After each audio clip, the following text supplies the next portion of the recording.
ओम शांति।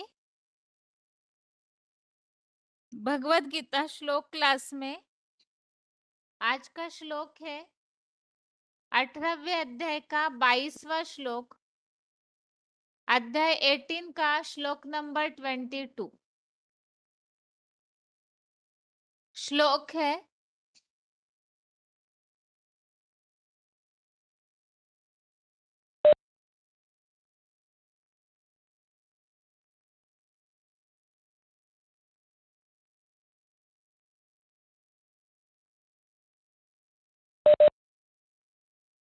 18वें अध्याय का 22वां श्लोक है, यत्तु कृष्ण वदे कस्मिन् कार्ये सक्तं हेतुकम् अतत्त्वार्थ वदल्पञ्च तत्तामसम् उदाहृतम्। श्लोक दोबारा, यत्तु कृष्ण वदे कस्मिन् कार्ये सक्तं हेतुकम् अतत्त्वार्थ वदल्पञ्च तत्तामसम् उदाहृतम्। श्लोक दोबारा, यत्तु कृष्णं वदे कस्मिन् कार्ये सक्तं हेतुकम् अतत्त्वार्थ वदल्पञ्च तत्तामसम् उदाहृतम्। श्लोक का संधि विच्छेद है, यत् तु कृत्स्नवत् एकस्मिन् कार्ये सक्तं अहेतुकम् अतत्त्वार्थवत् अल्पं च तत्तामसम् उदाहृतम्।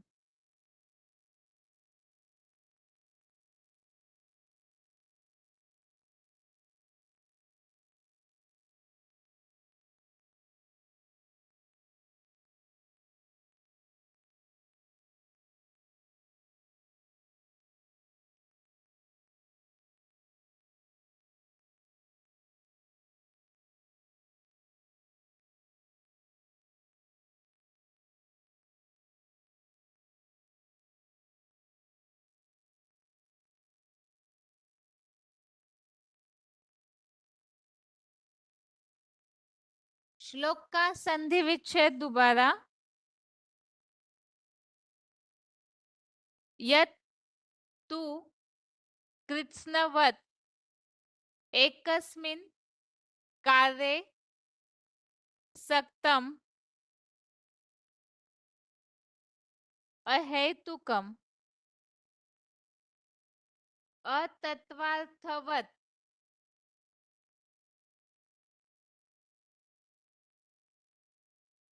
अल्पम च तत् तामसम उदाहृतम। शब्दों के अर्थ है, तू अर्थात किंतु, यत अर्थात जो, एकस्मिन अर्थात एक ही, कार्य अर्थात कार्य में, अहेतुकम अर्थात बिना कारण, सक्तम अर्थात आसक्त हुआ, कृत्स्नवत अर्थात सब कुछ यही है, अतत्वार्थवत अर्थात तत्वहीन समान, अल्पम अर्थात अल्प बुद्धि है, तत् अर्थात वह, तामसम अर्थात तामसी, ज्ञान, उदाहृतम अर्थात कहा गया है।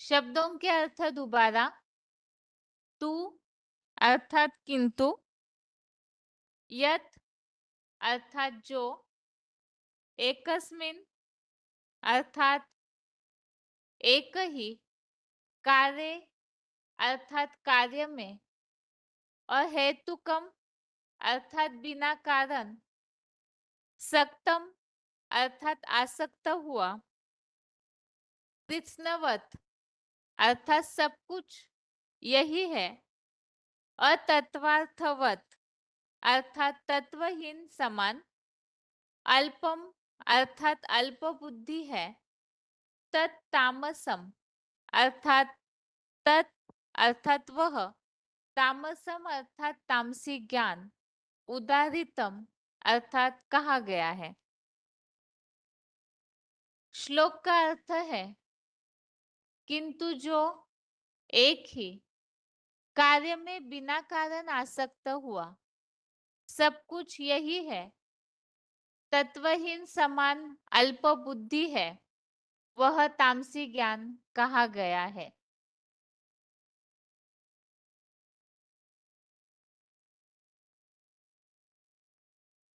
अठारहवें अध्याय में हम यहाँ पर जो टॉपिक समझ रहे हैं,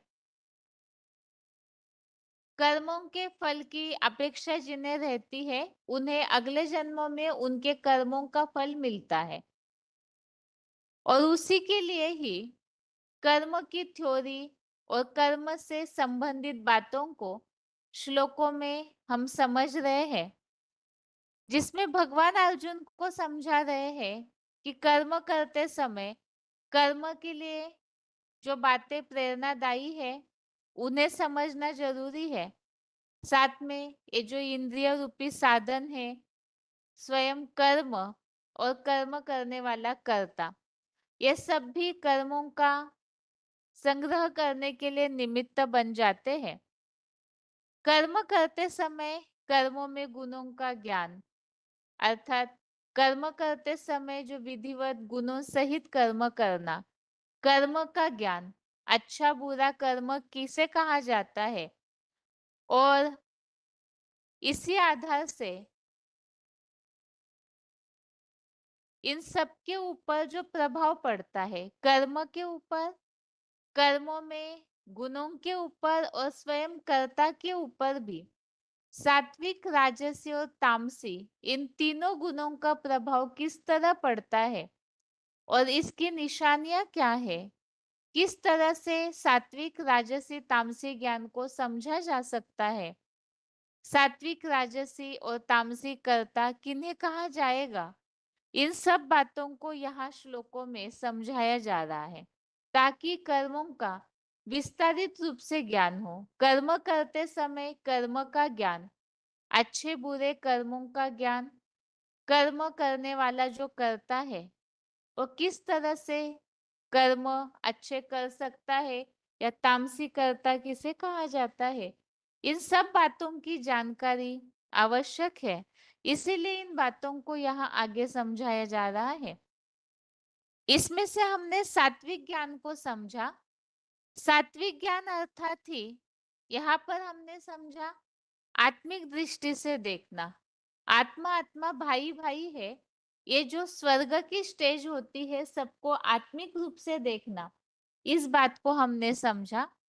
राजसी ज्ञान में शारीरिक आकृति के आधार पर अलगाववाद निर्माण होता है, तो इसमें जातिवाद, धर्म, अलग अलग प्रकार की जो भावनाएं हैं देह भान के कारण, वो जहाँ निर्माण होती है, तो राजसी ज्ञान उसे कहा जाता है, जहाँ देह भान की दृष्टि से एक दूसरे को देखते हैं। और आज के श्लोक में हम समझ रहे हैं तामसी ज्ञान किसे कहा जाता है, जिसमें श्लोक का अर्थ बताया है, जो एक ही कार्य में बिना कारण आसक्त हुआ, सब कुछ यही है, तत्वहीन समान अल्प बुद्धि है, वह तामसी ज्ञान कहा गया है। कोई भी एक ही कार्य में बिना कारण से आसक्त होना और सब कुछ यही है ऐसे मानकर जो तत्वहीन समान अल्प बुद्धि है, उसे तामसी ज्ञान कहा गया है। श्लोक के अर्थ को सही रीति और समझने के लिए क्लैरिफिकेशन सहित अर्थ है। किंतु जो एक ही बेहद रंगमंचीय वसुधैव कुटुंब के कार्य में बिना कारण जड़ देहाकृति में यो ही आसक्त हुआ, सब कुछ यही हमारा संप्रदाय है, ऐसी संकुचित तत्वहीन समान अल्प बाल बुद्धि है, वह पापी कलयुग का फूट डालने वाला तामसी ज्ञान कहा गया है। आगे नीचे फुटनोट है, जैसे कि आज एक शिव ज्योति परम पिता प्लस हीरो पाठधारी परमात्मा जगत पिता के बच्चे आत्मा आत्मा भाई भाई के भातृभाव को सर्वथा भूलकर अपने अपने धर्म मठ पंथ संप्रदाय को ही अपनी अपनी खंड बनी हुई संकुचित अल्प बुद्धि से संपूर्ण मान बैठे हैं।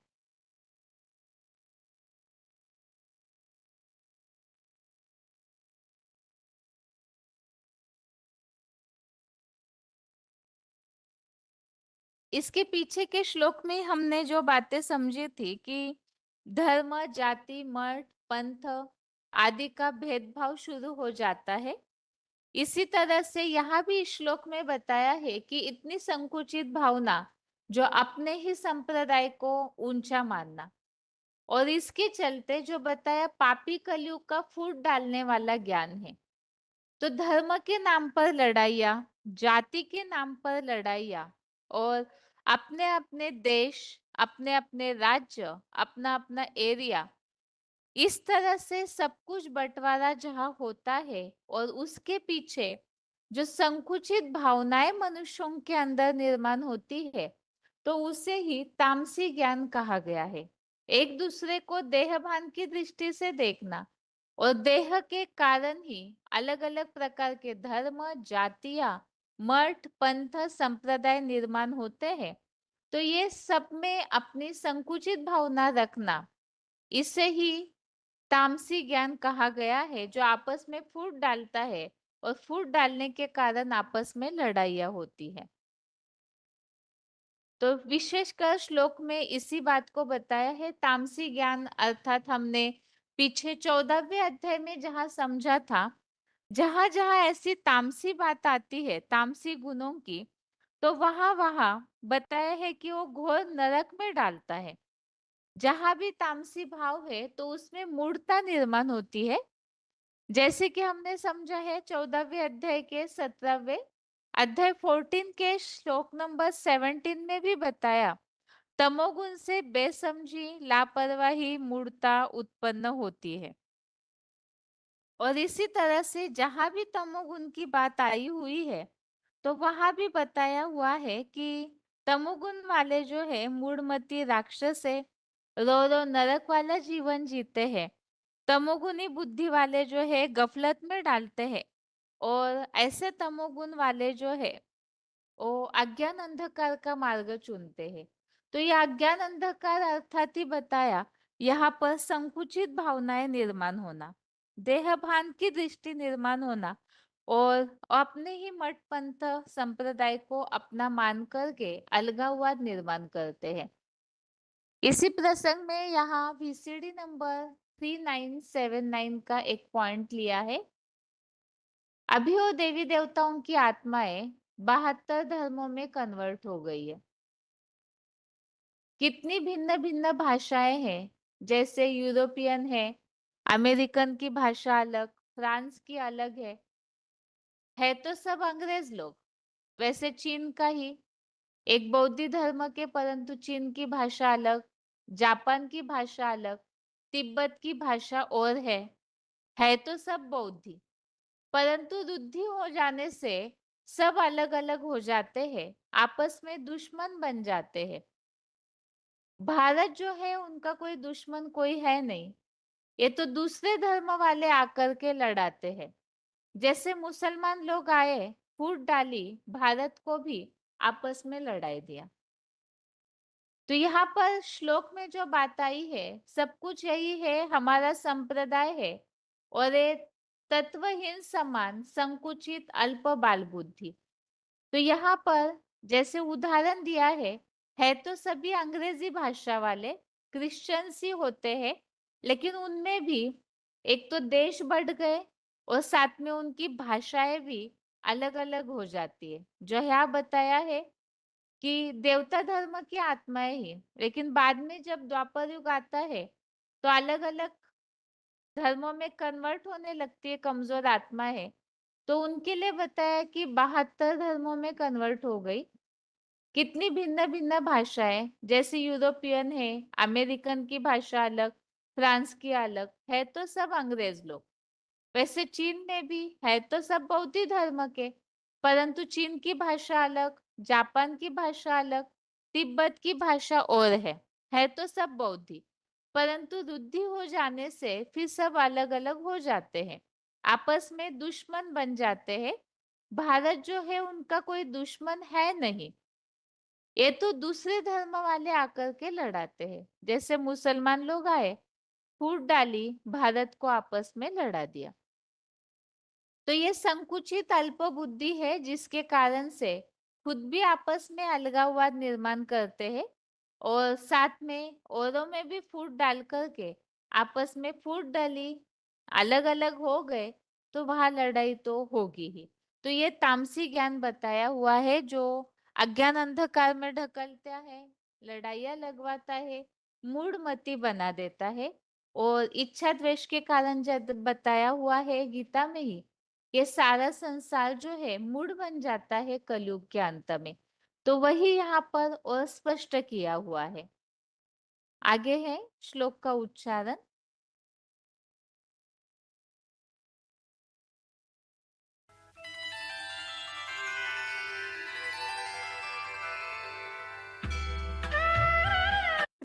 किंतु जो एक ही ज्ञानम राजसम विद्धि तु भूतेषु सब प्राणियों में ये सत्यम है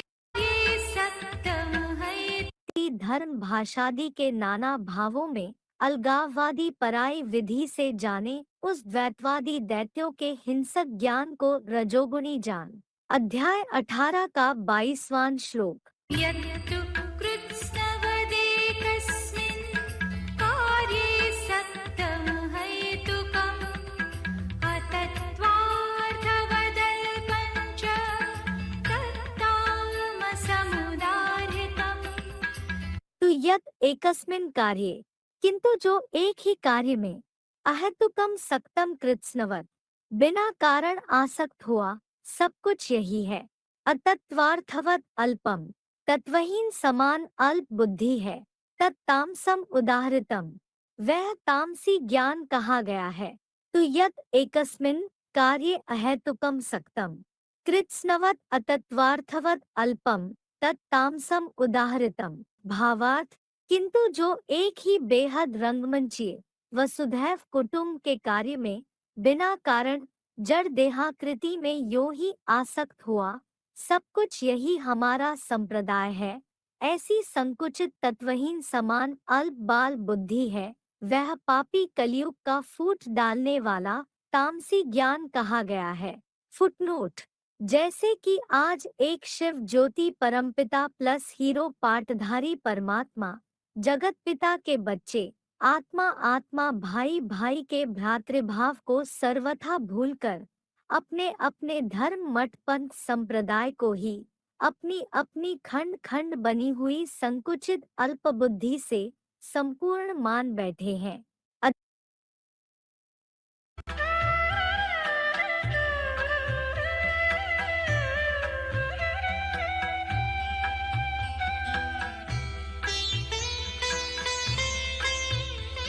धर्म भाषादि के नाना भावों में द्वैतवादी दैत्यों के हिंसा ये सत्यम हेतुकम् अतत्त्वार्थवदल्पं च तत्तामसमुदाहृतम्। तो यत एकस्मिन् कार्ये, किंतु जो एक ही कार्य में, अहेतुकम सक्तम कृत्स्नवत, बिना कारण आसक्त हुआ, सब कुछ यही है। अतत्वार्थवत अल्पम, तत्वहीन समान अल्प बुद्धि है। तत्तामसम उदाहृतम, वह तामसी ज्ञान कहा गया है। तु यत् एकस्मिन् कार्ये अहेतुकं सक्तम् कृत्स्नवत् अतत्वार्थवत् अल्पम तत् तामसम उदाहरितम। भावार्थ, किंतु जो एक ही बेहद रंगमंचीय वसुधैव कुटुंब के कार्य में बिना कारण जड़ देहाकृति में यूं ही आसक्त हुआ, सब कुछ यही हमारा संप्रदाय है, ऐसी संकुचित तत्वहीन समान अल्प बाल बुद्धि है, वह पापी कलयुग का फूट डालने वाला तामसी ज्ञान कहा गया है। फुटनोट: जैसे कि आज एक शिव ज्योति परमपिता प्लस हीरो पाटधारी परमात्मा जगत पिता के बच्चे आत्मा आत्मा भाई भाई के भ्रातृभाव को सर्वथा भूलकर अपने अपने धर्म मठ पंथ संप्रदाय को ही अपनी अपनी खंड खंड बनी हुई संकुचित अल्पबुद्धि से संपूर्ण मान बैठे हैं। अध्याय 18 का 23। आगे श्लोक में बात आई है तामसी ज्ञान की। वैसे तो श्लोक में ये बात चल रही है तामसी ज्ञान के लिए अपने अपने संप्रदाय मठ पंथ आदि को महत्व देने वाले। यहाँ पॉइंट में इस तरह की बात नहीं है, बल्कि पॉइंट में इस तरह से एक अलग रीति से बताया हुआ है, तो उस बात को समझते हैं।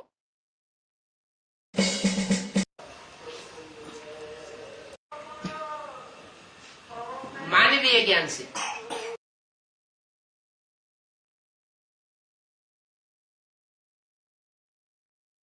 कलयुग के अंत में आते हैं। अरे कलयुग के अंत में इतनी साइंस तरक्की कर रही है, अज्ञान अंधकार कहाँ फैला हुआ है। इतनी ऊंची ऊंची महलमाड़ियां अटारियां बन रही है, कितने प्रकार की नॉलेज निकली हुई है। वकीलों की नॉलेज अलग है, डॉक्टरों की नॉलेज अलग है, इंजीनियर्स की नॉलेज अलग है, अनेक प्रकार का ज्ञान निकला हुआ है। उसको अज्ञान कैसे कहेंगे? अज्ञान इस रूप में कहेंगे कि सारी मनुष्य सृष्टि में से बहुत थोड़ी आत्माएं सुखी होती हैं मानवीय ज्ञान से, और ढेर की ढेर मनुष्य आत्माएं दुखी होती है। ईश्वरीय ज्ञान तो वो है जिस ज्ञान से सारी मनुष्य सृष्टि मनुष्य मात्र सुखी हो जाए, मनुष्य मात्र का जीवन सुख शांति में हो जाए। मनुष्य के ज्ञान से जो आज दुनिया बनाई गई है, मनुष्य ने अपने ज्ञान से उस दुनिया को ध्वंस करने का बारूद भी तैयार कर लिया, एटम बम भी बना लिए। जैसे कि कोई आदमी जिस डाल पर बैठा हुआ हो उसी डाल को काट रहा हो, तो उसकी बुद्धि, उसका ज्ञान तामसी ज्ञान कहेंगे या सात्विक ज्ञान कहेंगे?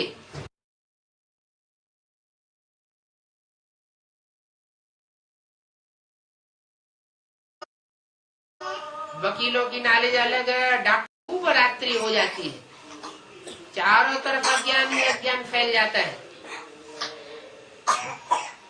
तब से बातें उनके कब आते हैं? कलयुग के अंत में आते हैं। अरे कलयुग के अंत में इतनी साइंस तरक्की कर रही है, अज्ञान अंधकार कहाँ फैला हुआ है। इतनी ऊंची ऊंची महलमाड़ियां अटारियां बन रही है, कितने प्रकार की नॉलेज निकली हुई है। वकीलों की नॉलेज अलग है, डॉक्टरों की नॉलेज अलग है, इंजीनियर्स की नॉलेज अलग है, अनेक प्रकार का ज्ञान निकला हुआ है।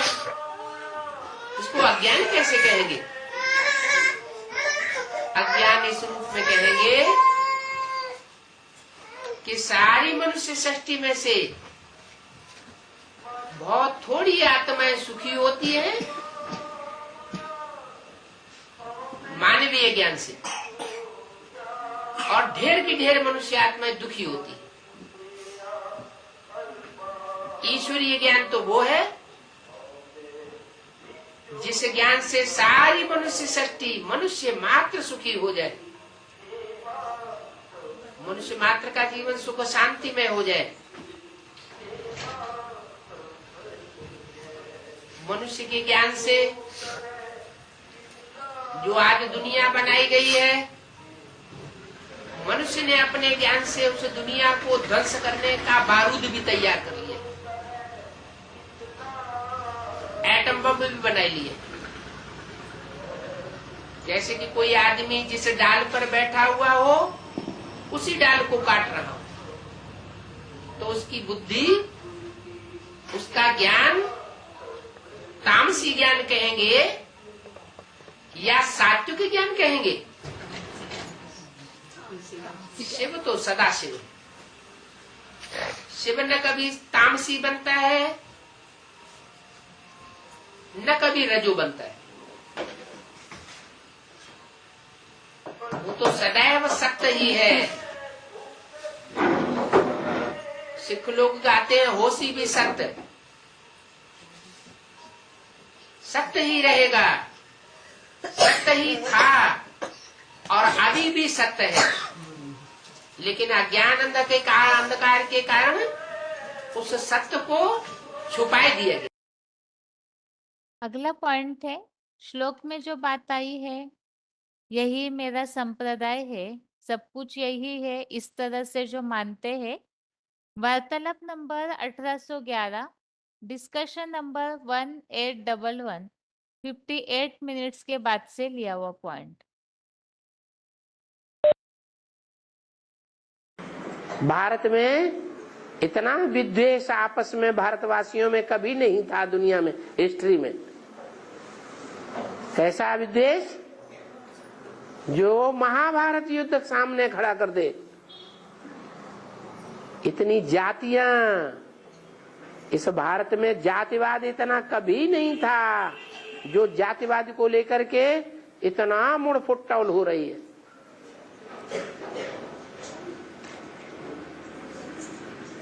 इतनी भाषाएं, जितनी भाषाएं आज इंडिया के अंदर हैं, वो भाषाएं पहले कभी इतनी ज्यादा भाषाएं नहीं थी। अभी भाषाओं के आधार पर बहुत झगड़ा है। तमिलनाडु वाले प्राइमरी स्कूल में भी, जूनियर हाई स्कूल में भी हिंदी नहीं पढ़ने देते, तमिल पढ़ो या तो अंग्रेजी पढ़ो। विदेशों को प्रेफरेंस देंगे, विदेशी भाषा को, लेकिन भारतीय भाषा को प्रेफरेंस नहीं देते। इतना विद्वेष। राज्यवाद, छोटे छोटे राज्यों में भारत बंटता जा रहा है। सैकड़ों साल पहले से ये चक्र चल रहा है। नहीं तो पहले ये बांग्लादेश, ये पाकिस्तान, ये लंका, ये नेपाल, ये भूटान, ये बर्मा, ये मलाया, इंडोनेशिया, ये सब भारत के अंग थे।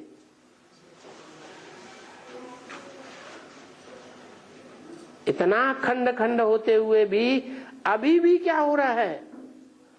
अभी भी झगड़ा हुआ भारत की गवर्नमेंट के शासकों में, और उन्होंने छत्तीसगढ़ अलग कर लिया।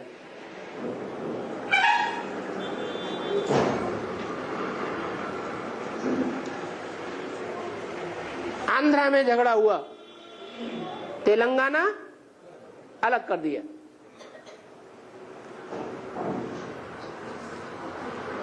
उत्तर प्रदेश में झगड़ा हुआ, उत्तरांचल अलग कर दिया। ऐसे ऐसे खंड खंड होते जा रहे हैं, और वो सत्ताएं आपस में झगड़ रही हैं, अंदर अंदर आग सुलग रही है।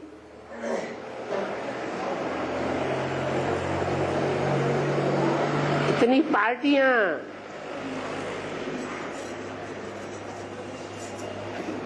जितनी पार्टियां भारत में पनप रही हैं, इतनी पार्टियां दूसरे किसी देश में नहीं पनपती। इसलिए जो जनतंत्र है वो लड़खड़ा रहा है। मुट्ठी भर लोगों की शासन सत्ता बन जाती है, और जो हिंदू ढेर के ढेर हैं उनका शासन नहीं बन पाता। मुसलमान लोग बुद्धि भर हैं, उनके आधार पर यहाँ की शासन सत्ता कितने वर्ष चलती रही कांग्रेस। ऐसी एक नहीं, सैकड़ों बातें हैं जिनके आधार पर आग फैल रही है। धंधे, जो विदेशियों के द्वारा धंधे चलाए जा रहे हैं, उनमें इतने भारतवासी मस्त हो गए कि गरीब बेचारे गरीब होते जा रहे हैं और रईस रईस बनते जा रहे हैं।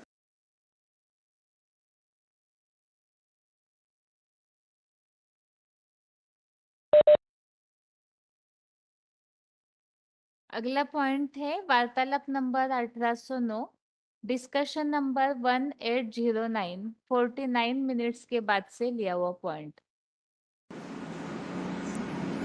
वो ही महाभारत युद्ध की निशानियां आज भी देखने में आ रही है, भारत में खास, दूसरे देशों में नहीं।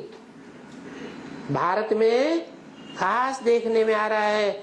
जितना जातिवाद के ऊपर झगड़ा हो रहा है, इतना जातियां किसी भी दूसरे देश में नहीं है, दूसरे धर्म में भी नहीं है। वो सब मिलजुल करके आपस में खाना खाते हैं, रहते हैं और आना जाना करते हैं, मिलजुल करके रहते हैं। यहाँ जातियों के आधार पे कितना विद्वेष है। उन्हें बताओ, जितनी भारत में राजनीतिक पार्टियां हैं और उन राजनीतिक पार्टियों को लेकर के आपस में मुड़फुटौल हो रही है, इतना दुनिया के किसी भी देश में नहीं हो रही है।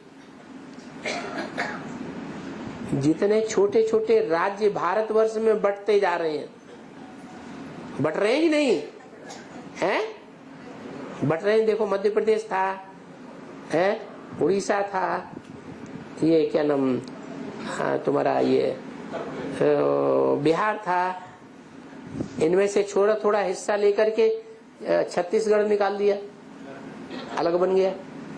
पहले उत्तर प्रदेश की शक्ल नक्शे में शेर जैसी थी, उसका शेर का सर काट दिया, उसे उत्तरांचल बना दिया, बनाया ना। तो ऐसे ऐसे कटिंग करते जा रहे हैं। अभी आंध्र प्रदेश में तेलंगाना अलग कर दिया और आंध्र प्रदेश को अलग कर दिया। तो ऐसे खंड खंड होते जा रहे हैं। ये खंड खंड होते जाना, ये लड़ाई की निशानी नहीं है, है? ये द्वैतवाद बढ़ रहा है, 2 से 4, 4 से 8, 8 से 10 हिस्से बढ़ रहे हैं, ये लड़ाई की निशानी नहीं है। अंदर अंदर आग सुलग रही है। जितने छोटे से देश में यहाँ भाषाएं हैं, ढेर की ढेर भाषाएं। एक भाषाभाषी दूसरे भाषाभाषी से बात ही नहीं करना चाहता। तमिलनाडु में चले जाओ, वहां हिंदी तुम्हारी कोई नहीं सुनेगा। तो देखो कितना विद्वेष फैला हुआ है भाषाओं के आधार पर। ये सारी बातें बताओ तो उनको बुद्धि में बैठेगा। क्या महाभारत गृह युद्ध की स्थिति अभी भारत में पैदा हो रही है। आग अंदर अंदर सुलग रही है हिंदू मुसलमानों में।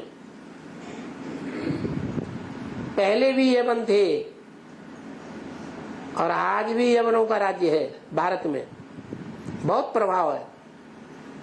उनके वोट सबसे ज्यादा जीत और हार दिखा देते हैं।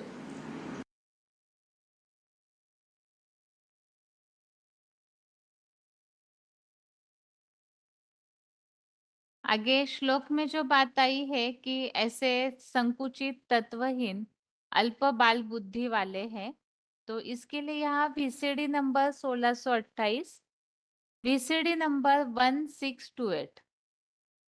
अभी इस दुनिया में सबकी तुच्छ बुद्धि है, संकुचित बुद्धि है, विशाल बुद्धि नहीं है, क्योंकि माया ने सबकी बुद्धि को तुच्छ बनाए दिया। किस आधार पर तुच्छ बनाए दिया है? देह अभिमान के आधार पर तुच्छ बनाए दिया है। स्वार्थ के आधार पर तुच्छ हो गई ये बुद्धि। तो बच्चों को दूरंदेशी बनना है, दूर देश से रहने वाले बाप को याद करना है। विशाल बुद्धि अर्थात सारी सृष्टि के आदि मध्य अंत का ज्ञान सदैव बुद्धि में बना रहे। अभी सब है अल्पज्ञ बुद्धि, अल्प बातों का ज्ञान है। देह और देह के संबंधियों और देह के पदार्थों में ही बुद्धि जाते रहती है। पॉइंट दोबारा, श्लोक में बात आई है संकुचित तत्वहीन समान अल्प बाल बुद्धि। तो यहाँ पर तत्वहीन समान अल्प बाल बुद्धि जो यहाँ देहभान के आधार पर अपने ही संकुचित भावनाओं में जो लगे रहते हैं, अभी इस दुनिया में सबकी बुद्धि तुच्छ है, संकुचित बुद्धि है, विशाल बुद्धि नहीं है, क्योंकि माया ने सबकी बुद्धि को तुच्छ बनाई दिया। किस आधार पर तुच्छ बनाई दिया है? देह अभिमान के आधार पर तुच्छ बनाई दिया है। स्वार्थ के आधार पर तुच्छ हो गई है बुद्धि सबकी। तो बच्चों को दूरंदेशी बनना है, अर्थात दूर देश के रहने वाले बाप को याद करना है। और विशाल बुद्धि अर्थात सारी सृष्टि के आदि मध्य अंत का ज्ञान सदैव बुद्धि में बना रहे। अभी सब है अल्पज्ञ बुद्धि, अल्प बातों का ज्ञान है।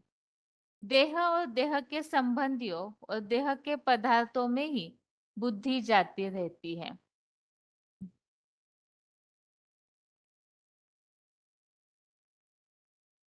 अभी आगे है रिवीजन का श्लोक। रिवीजन का श्लोक है 15वें अध्याय का 9वां अध्याय 15 का श्लोक नंबर 9। श्लोक में यहाँ पहले तो हम इस प्रसंग में समझ रहे थे कि आत्मा को किस तरह से मन बुद्धि को खींचा जाता है, और इसी के साथ हमने इस बात को समझा कि आत्मा किस तरह से, जैसे वायु फूलों से सुगंधियों को अपने साथ ले जाती है, वैसे आत्मा अपने जो दैहिक 23 तत्व है, अर्थात इनके द्वारा जो कर्म किए जाते हैं, संस्कार बनते हैं, तो उन संस्कारों को आत्मा अपने साथ ले जाती है। अभी आगे 15वें अध्याय का 9वां अध्याय 15 का श्लोक नंबर 9। श्लोक है श्रोत्रम चक्षुः स्पर्शनम च रसनम घ्राणमेव च अधिष्ठाय मनश्चायम विषयान उपसेवते। श्लोक दोबारा, श्रोत्रम चक्षुः स्पर्शनम च रसनम घ्राणमेव च अधिष्ठाय मनश्चायम विषयान उपसेवते।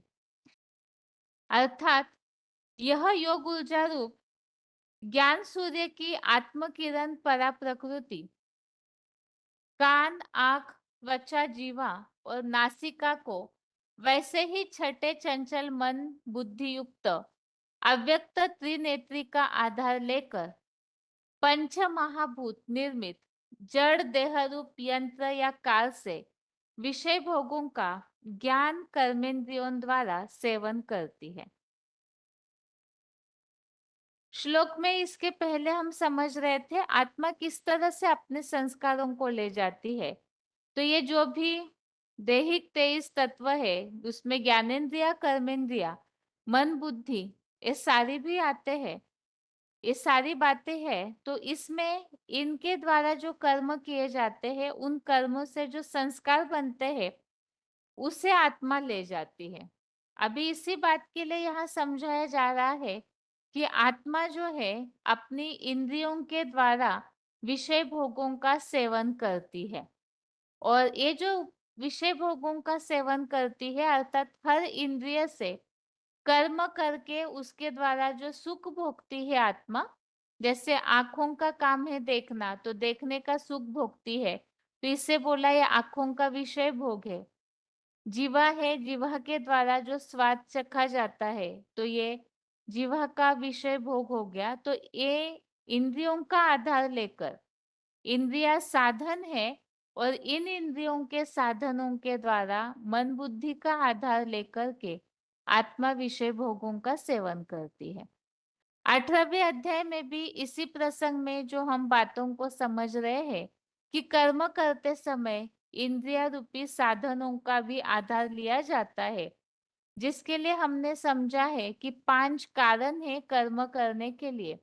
तो उसमें से ज्ञानेन्द्रिया, कर्मेंद्रिया, ये मन बुद्धि और साथ में ही अदृश्य भाग्य, ये सबका आधार लेकर के आत्मा कर्म करती है। और यहाँ अलग रीति से इस बात को बताया जा रहा है कि इंद्रियों का आधार लेकर के आत्मा विषय भोगों का सेवन करती है, अर्थात किस तरह से आत्मा कर्म करती है। आगे इसी प्रसंग में यहाँ बताया हुआ है कि शरीर जो है वो जड़ देह रूप यंत्र है और इसके द्वारा आत्मा, शरीर यंत्र है और इस यंत्र को चलाने वाली है आत्मा, जो आत्मा इन इंद्रियों के द्वारा अपना कार्य करती है।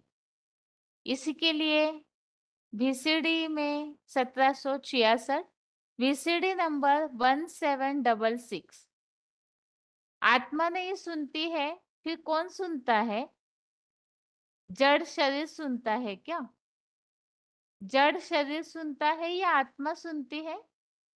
चैतन्य आत्मा ही सुनती है। ये जड़ कान तो यंत्र है, तो शरीर थोड़े ही सुनता है। आत्मा इन शरीर यानी ऑर्गन्स द्वारा सुनती है। ऑर्गन्स अर्थात शरीर के जो अलग अलग इंद्रिया है। अब ये बात बराबर समझते हो ना कि आत्मा ही संस्कार ले जाती है। आत्मा यहाँ पर ये जड़ यंत्र है शरीर और इसके द्वारा सारा कार्य करवाती है। आत्मा में चैतन्यता होती है और आत्मा की प्रविष्टा के कारण ही शरीर चैतन्य होता है। तो शरीर की इंद्रियों के द्वारा आत्मा सुनने देखने का सारा कार्य करती है। आगे इस श्लोक का उच्चारण है। श्रोत्रं चक्षुः स्पर्शनं च रसनं घ्राणमेव च अधिष्ठाय मनश्चायं विषयानुपसेवते। यह योगूर्जा रूप ज्ञान सूर्य की आत्म किरण परा प्रकृति, कान, आँख, त्वचा, जिह्वा और नासिका, वैसे ही छठे चंचल मन सहित बुद्धि रूप अव्यक्त त्रिनेत्री का आधार लेकर 5 महाभूत निर्मित जड़ देह रूप यंत्र कार से विषय भोगों को ज्ञान प्लस कर्मेंद्रियों द्वारा सेवन करती है। श्रोत्रं चक्षुः स्पर्शनं च रसनं घ्राणमेव च अधिष्ठाय मनश्चायं विषयानुपसेवते। यह योगूर्जा रूप ज्ञान सूर्य की आत्म किरण परा प्रकृति, कान, आँख, त्वचा, जिह्वा और नासिका, वैसे ही छठे चंचल मन सहित बुद्धि रूप अव्यक्त त्रिनेत्री का आधार लेकर 5 महाभूत निर्मित जड़ देह रूप यंत्र कार से विषय भोगों को ज्ञान प्लस कर्मेंद्रियों द्वारा सेवन करती है।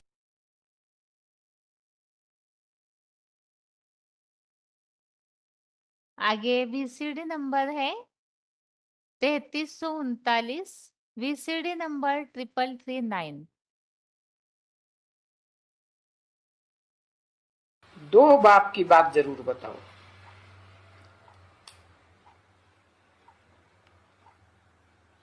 क्योंकि 2 चीजें मुख्य है ना, एक शरीर और एक आत्मा। शरीर और उसको चलाने वाली आत्मा। शरीर तो जड़ है और विनाशी है, आज है कल नहीं रहेगा। तो जो जड़ चीज है, जड़ यंत्र है, उसको चलाने वाला चैतन्य ही तो होता है।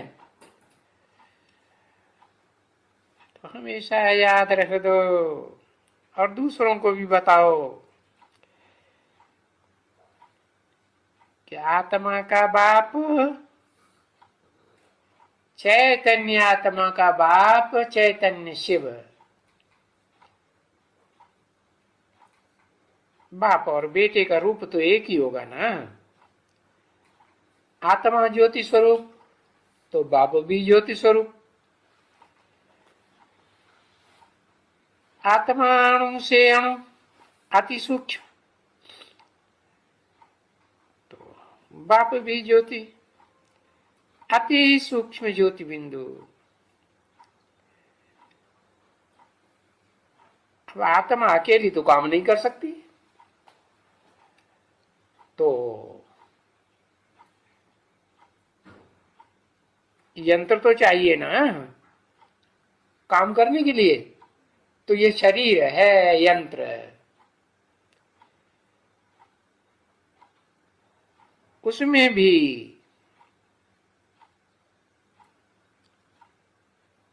चैतन्य आत्मा है और आत्माएं सब अलग अलग हैं। जो भी शरीरधारी है, जो भी प्राणी मात्र हैं, चाहे मनुष्य हों, सुधरे हुए हों, बिगड़े हुए हों, पशु पक्षी हों, कीड़े मकोड़े हों, इंसेक्ट्स हों, सबके शरीर हैं, छोटे या बड़े, और उन शरीरों को चलाने वाली आत्मा। परंतु देह के सुख भोगते भोगते वो सभी आत्माएं अपने स्वरूप को भूल जाती हैं, क्योंकि देह को भोगने से, देह की इंद्रियों से सुख भोगने से आत्मा की शक्ति क्षीण होती रहती है। संग के रंग में आने से तो जड़वत हो जाती है चैतन्य से।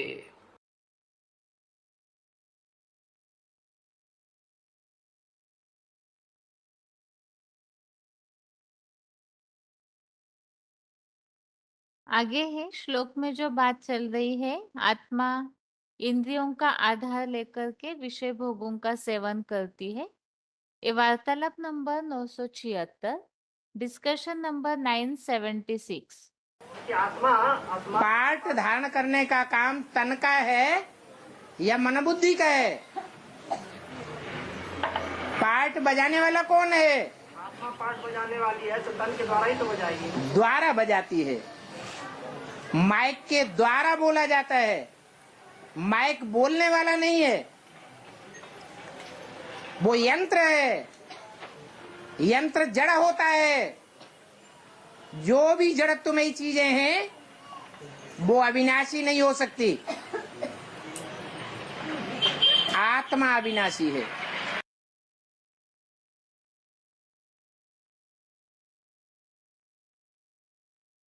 आगे वार्तालाप नंबर 833, डिस्कशन नंबर 833।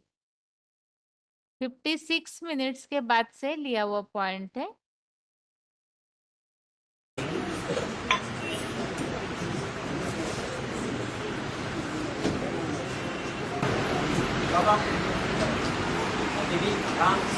विभीषण बताता है रावण का प्राण नाभि में है। राम को विभीषण बताता है रावण का प्राण उनका नाभि में छुपा हुआ है। हाँ, बोलो जल्दी। वो वहाँ तो शरीर से होता है। जाता है तेरी नहीं भूला ही, सारा ही भूला का भूला ही बना रहता है। बाबा क्या बताते हैं, पार्ट आत्मा बजाती है या शरीर पार्ट बजाता है? आत्मा बजाती है। हमें आत्मा को पकड़ना है शरीर के द्वारा। शरीर तो यंत्र है, पंखा है, पंखा थोड़ा ही चलता है। करंट है, जाएगा तो चलेगा, नहीं तो पंखा बंद। तो शरीर तो यंत्र है, मोटर गाड़ी है। बेसिक नॉलेज सारी भूल गया। हाँ, आत्मा तो अविनाशी कहा गया है। तुम्हारा प्रश्न क्या है? मेरा प्रश्न ये था,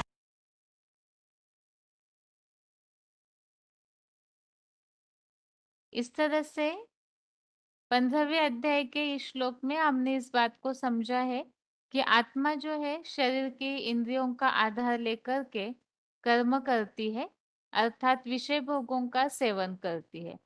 और इसके पीछे के श्लोक में हमने समझा है कि आत्मा जो है इंद्रियों के द्वारा जो भी कर्म किए हुए हैं, जैसे कि श्लोक में समझा है, तो इन कर्मों के आधार से आत्मा पर जो संस्कार पड़ते हैं, उन संस्कारों को ही आत्मा अगले जन्म में ले जाती है।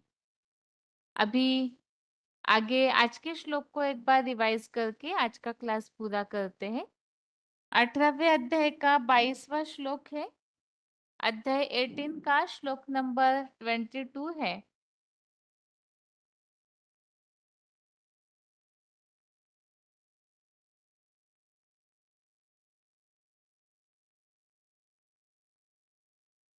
यत्तु कृष्ण वदे कस्मिन् कार्ये सक्तुम हेतुकम अतत्वार्थ वदल्पम च तत्तामसम उदाहृतम। श्लोक दोबारा। यत्तु कृष्ण वदे कस्मिन् कार्ये सक्तम हेतुकम अतत्वार्थ वदल्पम च तत्तामसम उदाहृतम।